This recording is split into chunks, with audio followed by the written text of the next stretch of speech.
Good evening friends. இன்றைக்கி நம்ம பார்க்க போகிற புனிதையின் பேர் வந்து ஜெம்மா கெலானி. இந்த புனிதை வந்து மார்ச் மாதம் 12ஆம் தேதி 1878ஆம் ஆண்டு இட்டாலியில் வந்து பிறந்திருக்காங்க. இட்டாலியில் லூக்கா அப்படின்னு சொல்லி ஒரு பிளேஸ் இருக்குது. அந்த பிளேஸில் பிறந்த ஒரு ரொம்ப ரொம்ப புனிதமான ஒரு புனிதை. இவங்க இந்த உலகத்தில் மொத்தமாக வாழ்ந்ததே வந்து அரௌண்ட் ஒரு 25 வருஷங்கள் மட்டும்தான். 26 வருஷங்கள் மட்டும்தான் வாழ்ந்திருக்காங்க. இந்த புனிதை வந்து அவங்களோட வாழ்க்கையில் ரொம்ப கஷ்டமான ஒரு சுச்சுவேஷனில் இருந்த ஒரு புனிதை. இந்த புனிதையோட தாய் தந்தை இந்த புனிதை 2 வயசில் இருக்கும் போதே அவங்க இறந்துட்டாங்க. இவங்களுக்கு ஒரு பிரதர் அண்ணன் இருந்தார். அவர் வந்து குருத்துவமானவராக இருந்தார். அவர் அவர் ப்ளஸ் அவங்களோட சிஸ்டர் ஒரு பிரதர், இன்னொரு யங்கர் பிரதர். இவங்க 4 பேருமே வந்து ரொம்ப வறுமையில் ரொம்ப கடுமையான ஒரு சுச்சுவேஷனில் வந்து வாழ்ந்துட்டு இருந்தாங்க. ஆனால் இந்த ஜெம்மா கல்யாணிக்கு வந்து சின்ன வயதுலேருந்தே இயேசுவின் பாடுகள் மேலே ரொம்ப பக்தி. அதனால் இவங்க வந்து ரொம்ப இறைவு பிரசன்னத்தில் ரொம்ப ஊன்றி தன்னுடைய துக்கங்களை எல்லாம் மறந்த ஆண்டவர் பிரசன்னத்திலே இருப்பாங்க. ஏன்னா இவங்களுக்கு தாய் தந்தை இல்லை, உணவு வழங்க யாருமே இல்லை. அங்கே தெரிஞ்சவங்க அறிஞ்சவங்க மூலமாக வந்து நிறைய போர்டிங் ஸ்கூலில் சேர்ந்து படித்த ஒரு புனிதை. அவங்க பிரதர் சிஸ்டர்ஸும் அதே மாதிரி இருந்தாங்க. பட் அவங்களுக்கு நல்ல சவரிஷனம் இல்லாததுனாலையும் நல்ல உணவு இல்லாததுனாலையும் அந்த சகோதரர்கள் சகோதரியும் இறந்துடுறாங்க. இவங்க மட்டும்தான் இருக்கிறாங்க. இவங்களுக்கு இவங்க அம்மாவுக்கு இருந்த அந்த டிபி நோய் வந்து இவங்களை தாக்குது ஆக்சுவலாக. ஸோ இவங்க ரொம்ப கஷ்டப்பட்டு வாழ்ந்துட்டுருக்காங்க. அந்த மாதிரி வாழ்ந்துட்டுருக்கும்போது இவங்க எந்த அளவுக்கு புதுமையான ஒரு வாழ்க்கையை வாழ்ந்தாங்க அப்படின்னாக்கா, ஆக்சுவலாக பிசாசு வந்து அடிக்கடி இந்த புனிதை கூட வந்து வந்து புனிதையை வந்து தோல்வி அடைய செய்கிற மாதிரியும் இந்த புனிதை போட்டு அடிக்குமா பயங்கரமாக. ஆனால் ஒவ்வொரு தடவையும் அதை பற்றி அவங்க கவலைப்படாமல் அந்த புனிதை வந்து ஆக்சுவலி சண்டை போட்டு பிசாசையை வென்றிருக்கிறாங்க. இந்த புனிதையோட 21 வயசில் இவங்களுக்கு ஆண்டவரோட 5 திருக்காயங்கள் வந்து கிடச்சிருக்கு. இந்த புனிதை வந்து எந்த அளவுக்கு விசுவாசமாக மாதா கூட்ட பிரசன்னத்தில் இருந்தாங்கன்னா மணிக்கணக்கே தெரியாமல் இவங்க ஜெபிப்பாங்களாம். இந்த புனிதர் வந்து அவருடைய காவல் சம்மனஸானவர், கப்ரேல் சம்மனஸானவர், அப்புறம் வந்து வியாகுல மாதா கிட்ட ரொம்ப நெருக்கமாக பழக்கக்கூடியவங்க. அவங்க இவங்களோட உரையாடுறது தான் வந்து அவங்களோட புத்தகத்தில் எழுதியிருக்காங்க. இவங்களோட 21 வயசில் வந்து இவங்களுக்கு ஸ்டிக்மேட்டா கிடச்சிது, ஆண்டவருடைய அந்த 5 திருக்காயங்கள்.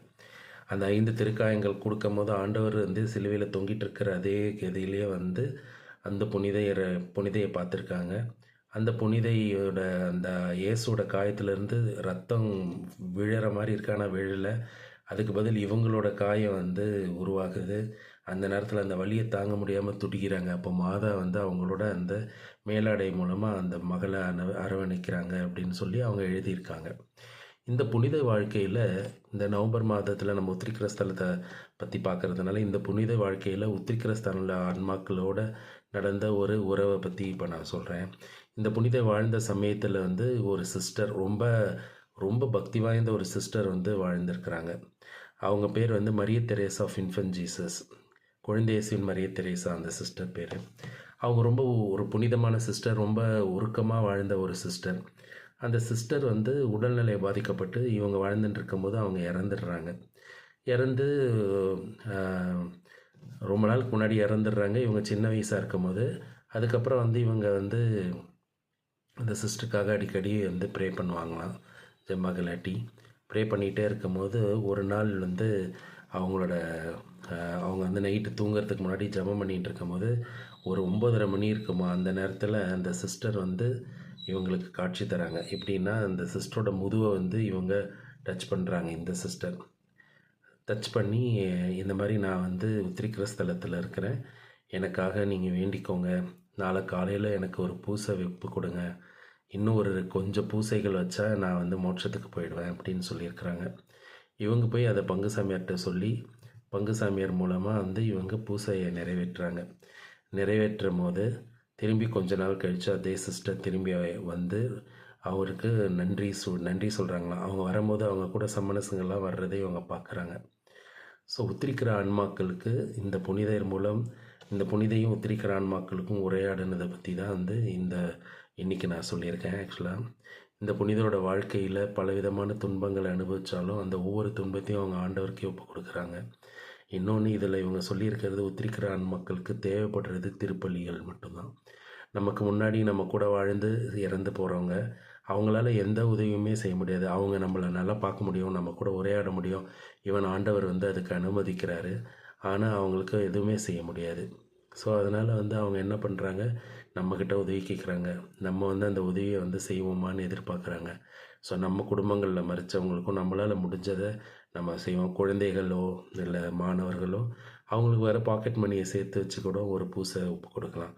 அது வந்து நமக்கு கைமாறு எது செஞ்சாலும் 10 மடங்கு கைமாறு கிடைக்கும்னு ஆண்டவர் சொல்லியிருக்காரு. அதுதான் நமக்கு நடக்கும். Praise the Lord.